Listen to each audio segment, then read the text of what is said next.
Нэг чухал зүйлийг дамжуулъя би. Сая сургуулийн талаас баттай мэдээ ирсэн надад. Өдөр болтол манай зүүн сүндийн 2 дугаар бага сургуульд бол нэгэнтээ 40 хүүхэд нэр мэдүүлсэн гэж байна. Энэ дотор бол дандаа багш ажилтны албатны хүүхдүүд байна.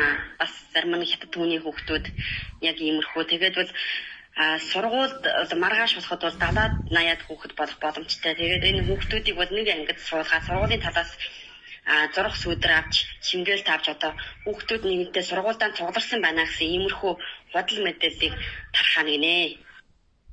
Манай зүүн сүндийн 2 дугаар бага сургуульд бол одоо 180-аад нь бол багш албатны хүүхдүүд 1800 илүү нь бол малчин түмний хүүхд гэж байна. Тэгэхээр бол бид энэ чимээгийг бол яасан итгэж болохгүй. Энэ нэр мэдүүлсэн хүүхд дотор малчтын хүүхдүүд байхгүй шүү.